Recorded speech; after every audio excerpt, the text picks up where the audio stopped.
தமிழர் திருநாளை முன்னிட்டு ரயில் மாமன்றம்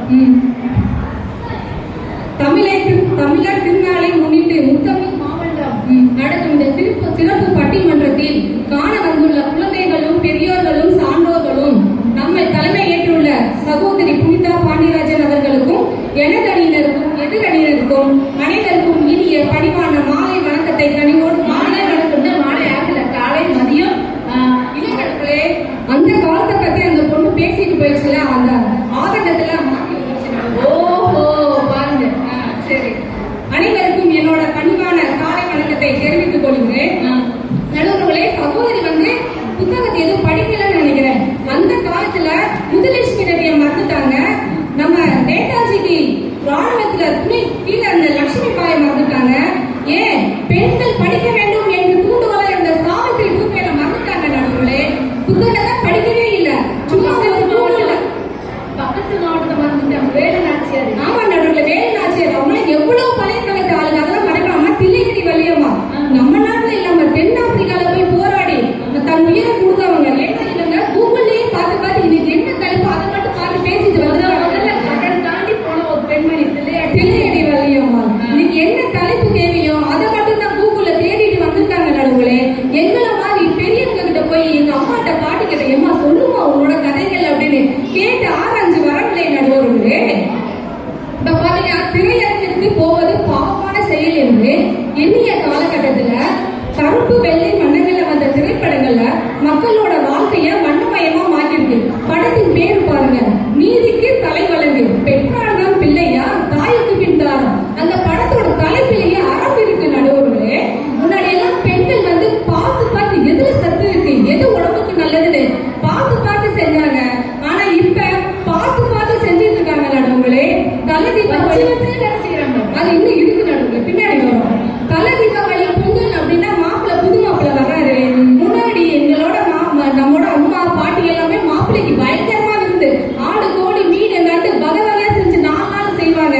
ஆனா இன்னைக்கு என்ன ரமேஷ் இப்பதான் அதுக்குள்ள வந்துட்ட நாளைக்கு தானே பொங்கல் என்ன சரண்யா நாள் கழிச்சு நாளைக்கு தான் சொன்னா நீ இவ்வளவு அவசரமா வந்துட்ட நான் வேற சோறு பொங்கலை பாப்பா ஆன்லைன்ல புக் பண்ணி தரேன் இருக்காங்க. எங்க நடுவுல மகிழ்ச்சி இருக்கு. குழம்பு கூட்டு ரசம் வடை மோர் பாயாசம் வச்சு ஊத்துனாங்க. இப்போ ஒரு வாரம் ஆனாலும் வச்சு ஊத்துனாங்க. நடுவுகளே கூட்ட கூட விஷம் மாதிரி வைக்கிறாங்களே. கூடி வாழ்ந்தால் கோடி நன்மை அன்று இன்று கூடாமல் வாழ்ந்தால் தான் கோடி நன்மை. நடுவுகளே புத்தகங்களை நிறைய வாசிச்சாங்க, புரட்டி பார்த்தாங்க. இன்று இருக்கவங்க புத்தகங்களை புரட்டுவது கிடையாது. அதனால யோசிக்கும் திறனும் கம்மியா இருக்கு. நடுவுகளே போக்குவரத்துல இல்லாத காலத்துல நாங்கெல்லாம் லீவ் விட்டா ஊருக்கு கிளம்புவோம். பாட்டி தாத்தா சித்தி சித்தப்பான்னு எவ்வளவு தூரம் நடந்து போய் சொந்தங்களை பார்த்து நல்லது கெட்டது எல்லாமே கலந்து கொண்டிருப்போம். நடுவுகளே ஆனால் இவ்வளவு வசதி இன்றைய ஒரு நல்லது கெட்டதுக்கு கூட போறதுக்கு மக்கள் தயங்குறாங்க. நடுவுகளே அந்த காலத்தை விட இந்த காலத்துல அறிவியலும் இயற்கையினாலும் குளிர் கழிச்சு அதிகமா இருக்கலாம். ஆனா இயற்கைன்னு ஒண்ணு இருக்கு பாருங்க. நம்ம நம்மாழ்கர் ஐயா சொல்லியிருக்காரு, இயற்கை இல்லாவிட்டாலும் மனிதர்கள் மனிதர்களா இயற்கை இல்லாம கூட வாழ்ந்துடலாம். இயற்கையால் மனிதர்கள் வாழ்றாங்க. இயற்கை தான் நம்ம வாழ்க்கை இயற்கையோட ஒன்று இருக்கு. நடுவுகளே காலையில எந்திரிச்சுன்னா காட்டுக்கு போவோம், களை எடுப்போம், நீர் பார்ப்போம், பருத்தி எடுப்போம் அப்படின்னு எப்ப பார்த்தாலும் காட்டுல தான் நடுவுகளை கிடப்போம். ஏர் பிடிச்சு உழுவே வளைச்சோம். ஆனா இன்னைக்கு ஏர் போன மாட்டிட்டு சும்மா இருக்கோம். நெல் சாகுபடி செஞ்சு நாட்டு நட்டோம். இன்று கல் நட்டி எல்லா இடத்தையும் விளைநிலையமா ஆக்கியிருக்கோம். நடுவர்களே அன்றைக்கு ஒரு நாள் வீட்டுக்கு ஒரு நாள் பொறுக்கு போனாங்க. இன்றைக்கு 2 பேரும் ஒரு நாள் பாருக்கு போறாங்க. பாருக்கு போறாங்க. என்ன தேடி கண்டுபிடிப்பீங்க. ஆமா நடுவுல இப்ப போர்ல விட பால தான் கூட்டம் நிறைய வருது, வருமானமும் நிறைய வருது. நம்ம குழந்தைங்க சின்ன பிள்ளைங்களா இருக்கும்போது ஓடி ஆடி மரத்துல ஏறி கிணத்துல குதிச்சு கட்டாங்கல் என்ன கிட்டுப்புள்ளி என்ன கபடி பல்லாங்குழி எல்லாம் விளையாண்டுட்டு இருந்தாங்க. நடுவுகளே இதுல பாதி பேர் கூட இந்த பிள்ளைங்களுக்கு விளையாட என்னன்னு கேட்கிறோம். இப்ப விளையாட்டுக்கு இந்த விளையாட்டு இல்ல. நடுவுகளே இது சும்மா பேசி செஞ்சுட்டு இருக்காங்க. நம்மள மாதிரி பாண்டி விளையாடுறது, ஒரு குடம் தண்ணி எடுத்து ஒரு பூ எடுக்கிறது, கட்டாங்கல் பல்லாங்குழி அந்த மாதிரி விளையாட்ட இருந்தாங்க. அப்ப மண்ணுல புரண்டு எழுந்தாலும் அவருடைய உடலில் எந்த ஒரு சீக்கும் நோய் அவங்க சௌகரியமா இருந்தாங்க. இன்று எப்ப பார்த்தாலும் பப்ஜியும் ஆங்கில கடும் விளையாட்டு கொண்டு அவங்களை செத்து விளையாடுறது கூப்பிடுறாங்க. அவங்களுடைய மனநிலைமையே மாறிக்கொண்டு இருக்கிறவர்களே. அது மட்டும் இல்லாம அந்த நெட்ஃபிளிக்ஸ் பிரைம் வீடியோ எல்லாம்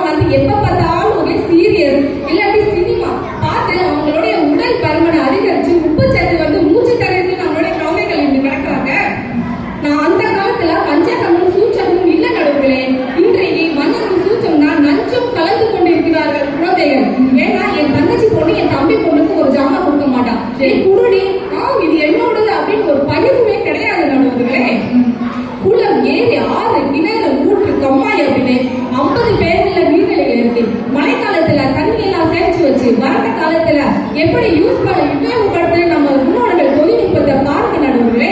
ஆனா இன்று அன்னைக்கு கையில அள்ளி குடிச்சோம், இன்னைக்கு நம்ம வரும்போதே என்னக்கா சளி பிடிச்சிருக்கான்னு கேட்டாங்க ரஞ்சிதா.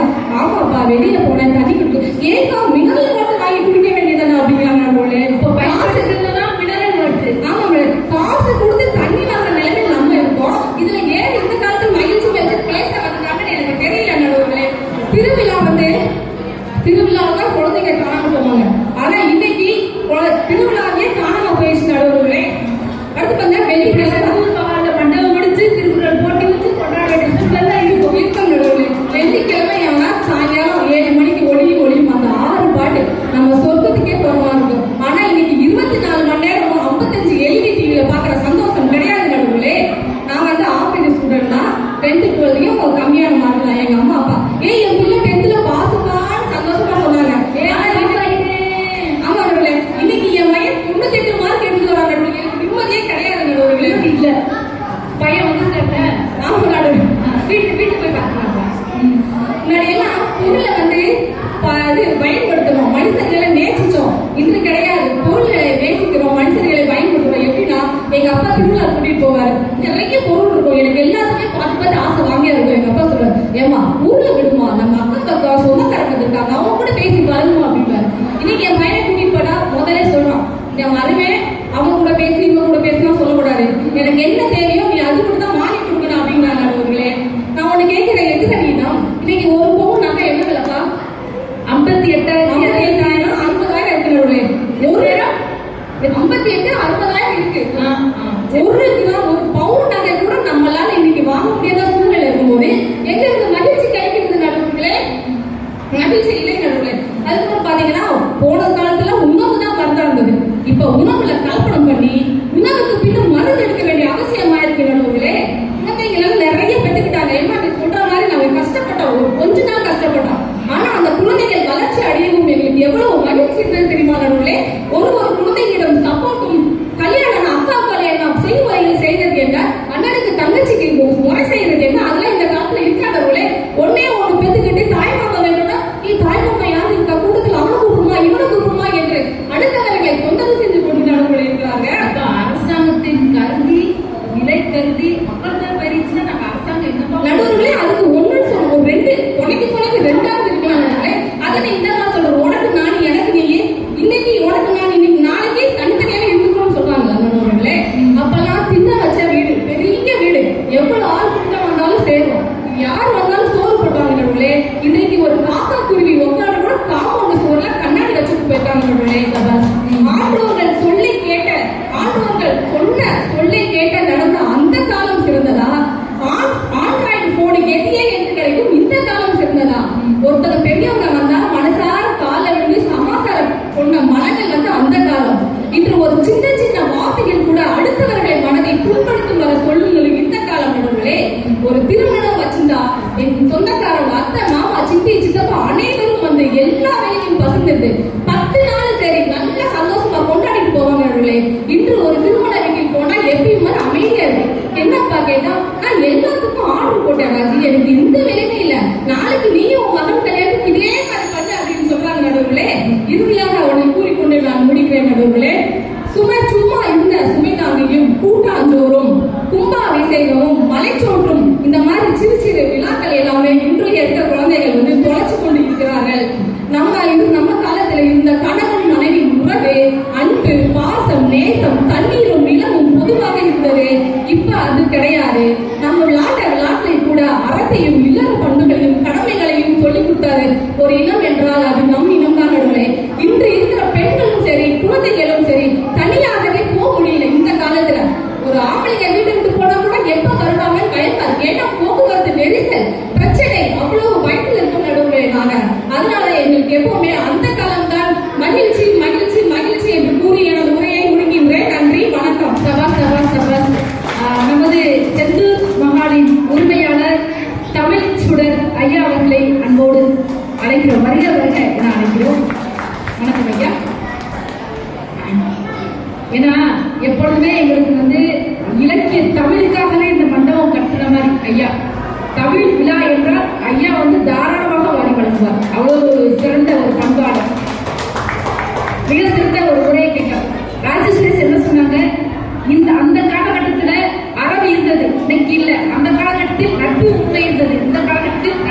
உண்மை இல்லை.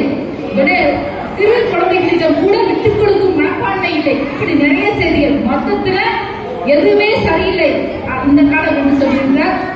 அவருக்கு மிக சிறப்பாக பேசிய ஆசிரியர் ராஜேஸ்வரன் அவர்களுக்கு அனைவரும் சிறப்பாக வாழ்த்துக்களை பாராட்டுகளை தெரிவித்துக் கொண்டு இதற்கு பதில் கூற வருகிறார் எங்களது இளம் புயல் பாடகர் கணேஷ் பாபு ஆரம்பி மனிதர் வருகிறார். மைக் நடவடிக்கை வச்சுக்கோங்க.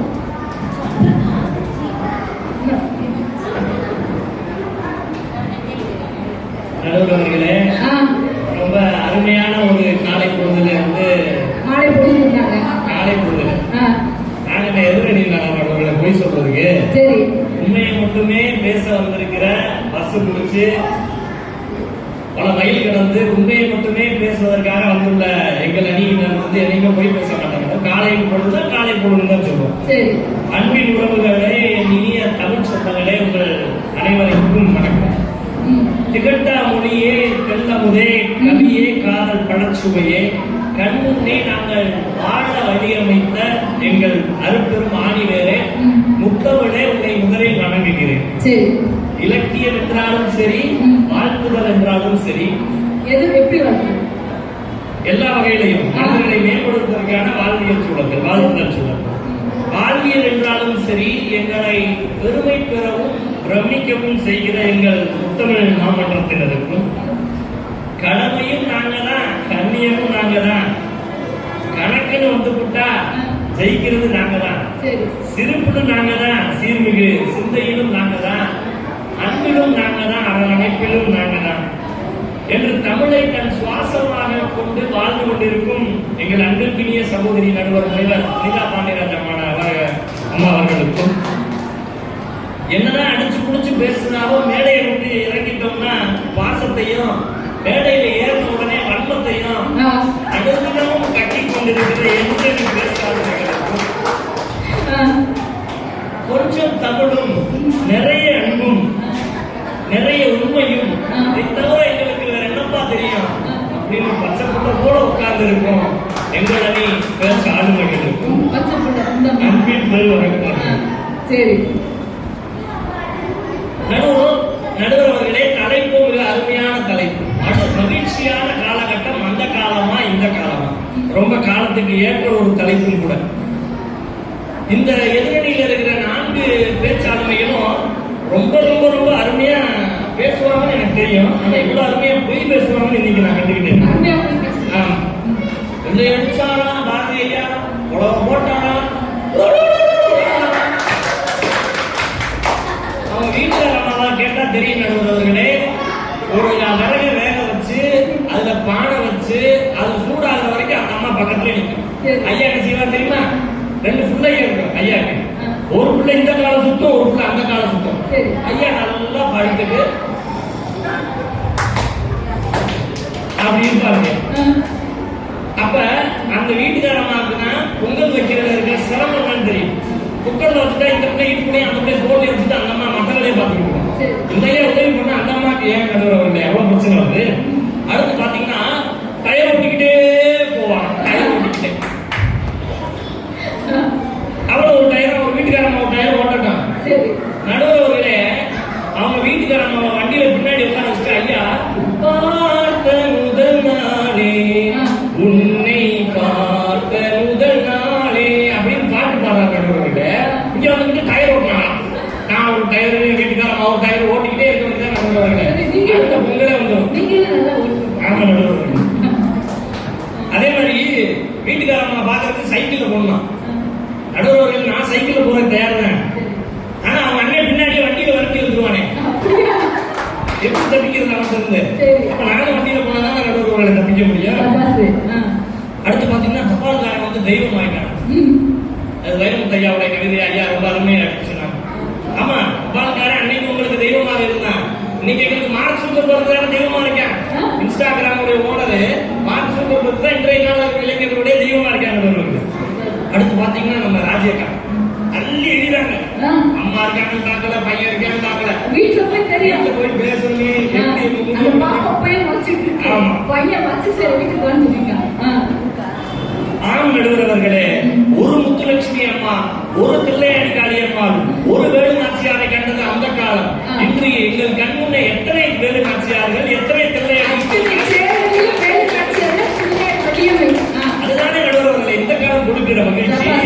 அந்த காலத்திலே நீங்கள் அடையாளமிட்டு குறுதி அறுதிட்டு சொல்கிற ஒரு நபர்களும் ஒரு பெண் மட்டும்தான் உங்களுக்கு இங்கே அடையாளத்தினால் காட்டப்படுகிறார்கள்.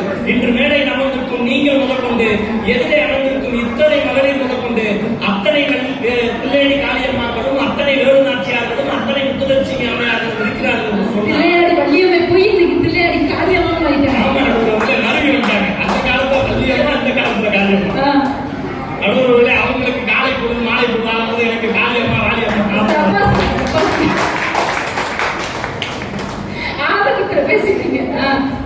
தாய்க்கு பின் தாரமா.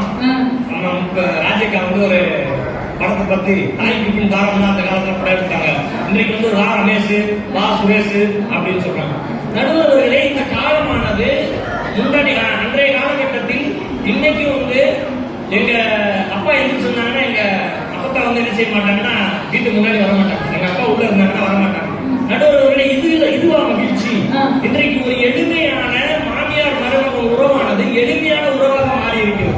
எப்படி ஒரு தன் மகனை பார்ப்பதை போல அந்த மாமியார் அவர்கள் தன்னுடைய மருமகனை பார்க்கிறார்கள். அதுல இவங்களுக்கு என்ன பிரச்சனைன்னு தெரியல. அம்மாட்ட நம்ம வேலை விட்டு யாருமே கேட்டுக்கிறோம். இதான் நடுவர்களே இந்த காலம் கொடுக்கிற மகிழ்ச்சியாக நாங்கள் பார்க்கிறோம். அதே மாதிரி அப்ப லீவ்ல எல்லாம் ராஜேக்கா பாட்டி வீட்டுக்கு தாத்தா வீட்டுக்கு போயிட்டே இருந்தாங்க. நீங்க தம்பியை கேட்டா தெரியும் எத்தனை தடவை அவங்க ஆட்சி வீட்டுக்கு அம்மா ராஜேக்கா கூட்டிட்டு போனாங்க. இந்த மாதிரி நிறைய பட்டிமன்றம் பேச வரைக்கும் வருவாங்க. இவங்களை பார்க்க அவங்க போக மாட்டாங்க. அதான் பேச்சுதான் வேலைக்கு தான் என்று சொல்லிக்கொண்டு இத்தனை 100 பக்கம்னா ஒரு சொலவாடை இருக்கு நடுவர்களே. நல்லா பகுமானமா இருக்காங்கன்னு சொல்லுவாங்க. பகுமானமா இருந்துகிட்டு இத்தனை பொழுதுபோக்கு அம்சங்களையும் இத்தனை தொழில்நுட்பங்களையும் அனுபவித்துக் கொண்டு இன்று மேடைக்காக இத்தனை பொய்களை அகற்றிவிட்டுக் கொண்டிருக்கார்கள். நீங்க தீர்ப்பு கொடுக்கும்போது இதெல்லாம் தலையில வச்சுக்கணும் நடுவர்களே. ஆமா நடுவர்களே, மறக்காம இதையும் வச்சுக்கோங்க. அடுத்து நீங்க பாத்தீங்க அப்படின்னா எங்களுடைய அணி சார்ந்த சகோதரி ரஞ்சிதா ரொம்ப தெளிவா ஒரு விஷயத்தை எடுத்துரைத்தாங்க. பெண்கள் இன்னைக்கு எவ்வளவோ பிரச்சனைகள், உனக்கு ஒருத்தி எனக்கு ஒருத்தி, எனக்கு நாமே குழந்தை நமக்கே குழந்தை, இது ரொம்ப ரொம்ப முக்கியமான ஒரு என்று இந்த சுலவானதாக இருந்தாலும் கூட இன்று மலடி என்கிற ஒரு பட்டத்தை பெண் சுமக்காமல் இருப்பதற்கு காரணமான செயற்கை கருத்தரித்தல் என்ற ஒரு செயல் இருக்கிறது.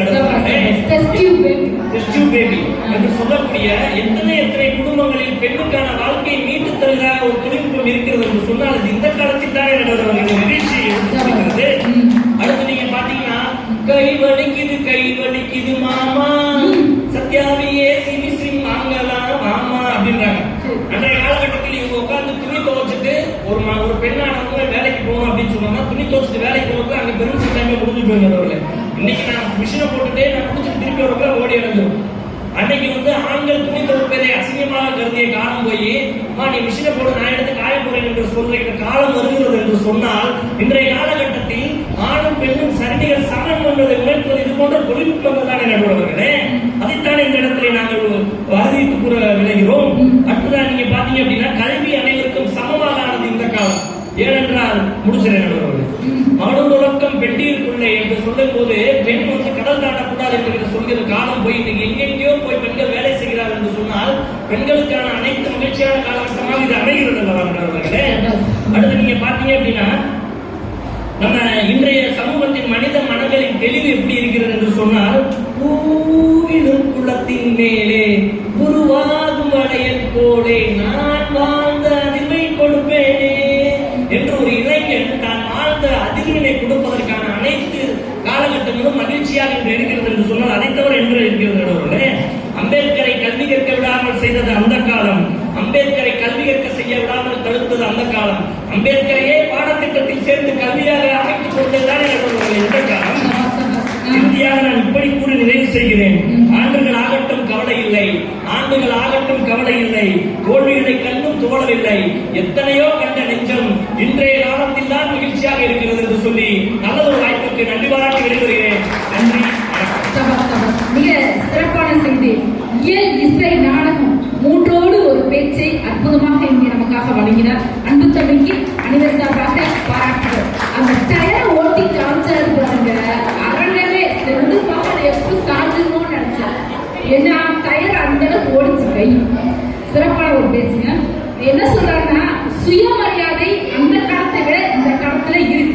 மனுஷனுக்கு எது முக்கியம்?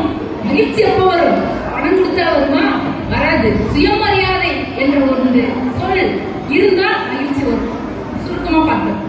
இங்க இந்த பதில் சொன்னோம். இந்த பக்கம் அன்பு பேராசிரியர் கோயம்புத்தூர்ல இருந்து பேருந்து பிடித்து இங்க வந்திருக்கிறார். அந்த கால மனிதர் நம்ம வெங்கடேஷ். வாங்க.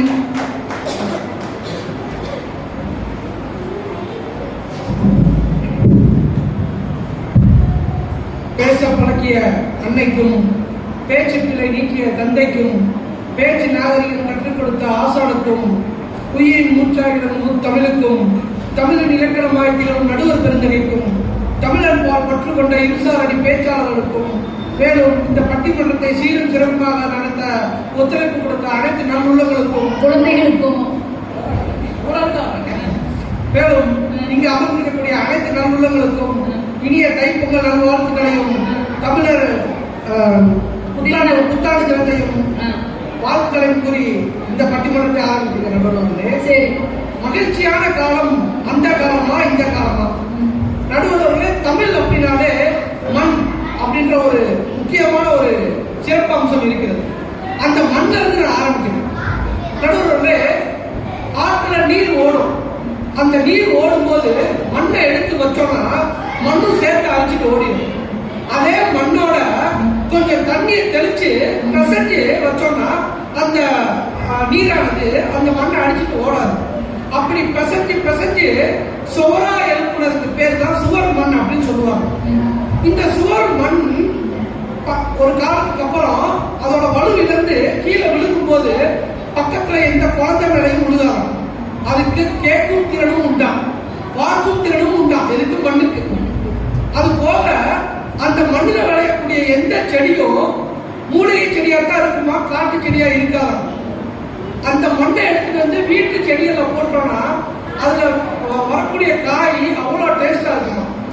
அந்த காலத்துல குழந்தை அழுகும் போது பாட்டிட்ட வைத்தியத்துக்கு எடுத்துட்டு போனோம்னா சுவர்மண் கஷாயம் கொடுமா, சரியா போட அனுப்பிடுமா பாட்டி. இத எழுத்தாளர் கீழா சொல்லியிருக்கிற நடுவர்கள். சுவர் மண் சாப்பிட்டு மகிழ்ச்சியா இருந்தது நாங்க அந்த காலத்துல. இப்ப எதுக்கெடுத்தாலும் பேராசிட்டமல் குடிக்கிறது இந்த காலத்துல. பேராசிட்டமல் குடிக்கிறது மகிழ்ச்சி இல்ல நடுவர்கள். எதுக்கெடுத்தாலும் பேராசிட்டமல் குடிச்சிட்டு 2 கிட்னியும் போய் கடைசியில கிட்னி டாக்டருக்கு அலைன் பண்ணுவோம். எனக்கு முன்னால பேசின ரஞ்சிதா மேடம் ஒரு விஷயத்தை எங்களுக்காக பேசிட்டு இருக்காரு. இந்த கண்ணுக்கு ஒரு டாக்டரா, இந்த கண்ணுக்கு ஒரு டாக்டரா, அதுல என்னமோ உனக்கு மகிழ்ச்சி இருக்குது. ஒரு டாக்டர் போறது அவ்வளவு மகிழ்ச்சி. அது எங்க பாயிண்ட் அவங்க ஏன் பேசுறது எனக்கு தெரியாது நடுவர்களே. அதுக்கப்புறம் ஒரு சபர்மனுக்கு அப்புறம் வீடு கட்டணும். மருத்துவம் நவீனமா இருக்குது, மருத்துவம் வேண்டியாக வீடு கட்டணும். அந்த காலத்துல திண்ணை வச்சு வீடு கட்டினாங்க. ஏன்னா வழிப்போக்கர்கள் தன்னுடைய கலப்பு போக்குறதுக்காக திண்ணையில தங்கி இருந்து போவாங்க. இப்ப என்ன பண்றாங்கன்னா பக்கத்து வீட்டுக்கார இடத்தை சேர்த்து வச்சு கட்டிடுறாங்க.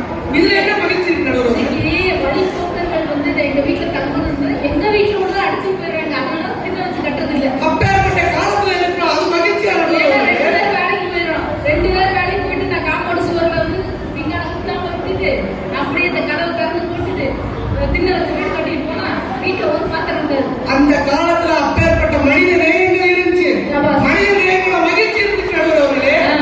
அது போக வீடுகளில் கிண்ணம் இருந்தது. கிண்ணம் போன்ற வடிவத்தில் வச்சிருந்தோம். நாம் மட்டும் வாழவில்லை, சிறு உயிரினங்கள் வாழ வேண்டும், சிறு பறவைகள் வாழ வேண்டும் என தண்ணீர் இலையை வச்சிருந்தோம் அந்த கிண்ணத்துல. இன்னைக்கு செல்போனை யூஸ் பண்றதுனால சிட்டுக்குருவிகளை செத்து பேச்சு நடுவர்களே. நாம் வாழ மற்ற உயிரினங்களை அழிப்பதா மகிழ்ச்சி நடுவர்களே. அது எப்பேற்பட்ட மகிழ்ச்சியை கொடுக்கின்றதே எனக்கு தெரியாது. இவங்களுக்கு அதை சொல்லணும். சரி, அடுத்த விஷயத்துக்கு வருவோம். நடுவர்களே, ஒரு பெண்ணை காதலிக்கலாம். அப்ப அந்த காதல் வந்து அந்த பெண்ணை பார்த்து நான் பேச நினைப்பதெல்லாம் நீ பேச வேண்டும், நீ பேச வேண்டும் அப்படின்னு. இப்ப எப்படி பார்க்க பாருங்க. டாடி குட்டி வீட்டில் இல்ல, தலைப்போட யாரும் இல்ல, விளையாடு அம்மா உள்ள தில்லாடா. என்ன கலாச்சாரத்தில் நம்ம இருந்துட்டு நடுவர்களே, எது மகிழ்ச்சியை கொடுக்குது உங்களுக்கு? அதுக்கப்புறம் நடுவர்களே, அன்னைக்கு காலகட்டத்தில் வீட்டில் ஒரு கோலம் போடுறதுல பச்சரிசி மாவை இடிச்சு பச்சரிசியில கோலம் போட்டாங்க. ஏன்னா இந்த சிட்டுக்குருவிகள் வந்து சாப்பிட்டு போகணும். அதே நிகழ்ச்சியில வீட்டுல ஒரு துக்க நிகழ்வு நடந்துச்சு வச்சுக்காங்க. நடுவர்களே கோலம் போடுறது கிடையாது, கறிக்கட்டையில கோலம் போடுவாங்க. அமாவாசை இந்த பௌர்ணமி அன்னைக்கு கோலமே போடுறது இல்லை.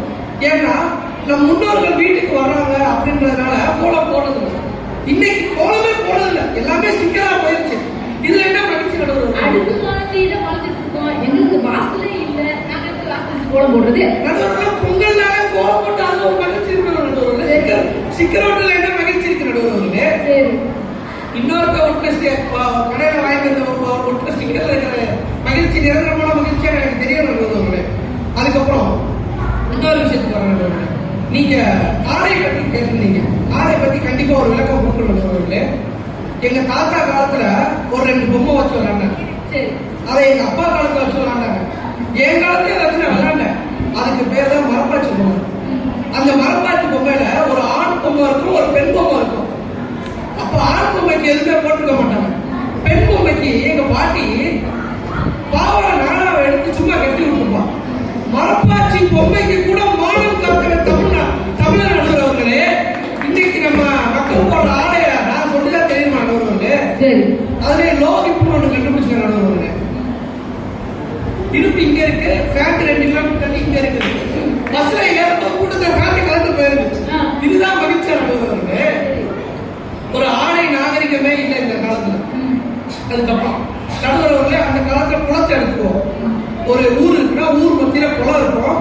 குளத்தோட ஒரு ஓரத்துல கால்நடைகள் குளிச்சுட்டு இருக்கும், இந்த ஓரத்துல மக்கள் குளிச்சுட்டு இருப்பாங்க, அந்த ஓரத்துல கால் கழுவிட்டு இருப்பாங்க.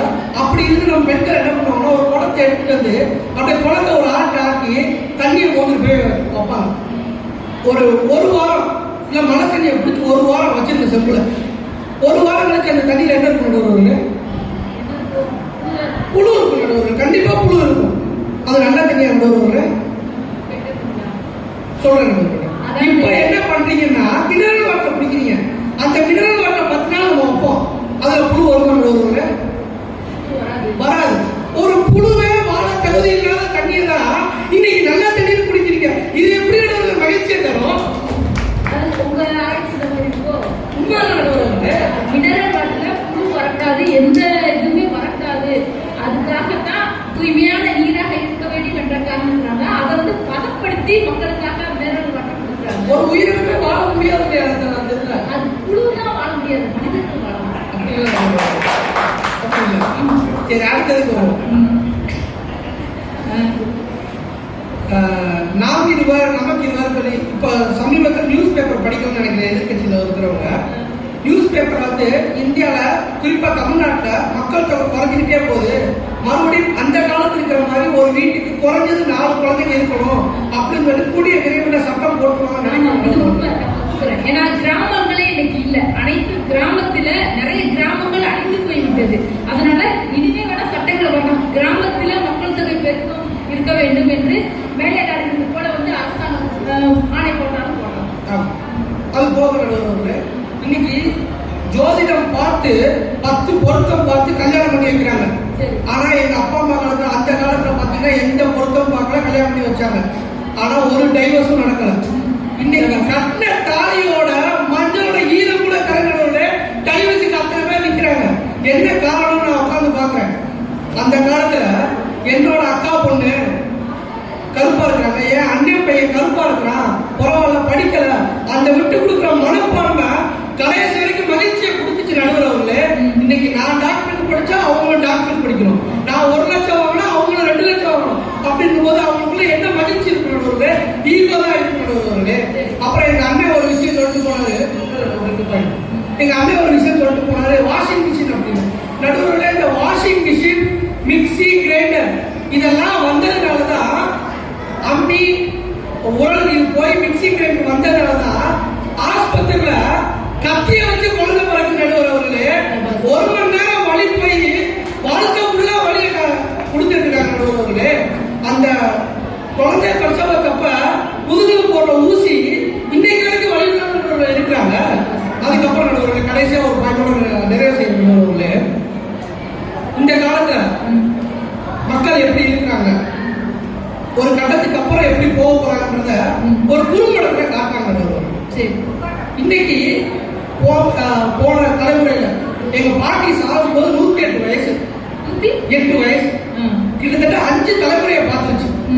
எங்க பாட்டி செத்த உடனே திருவிழாவா கொண்டாடணும் சொல்ல, மகிழ்ச்சியா கொண்டாடணும்.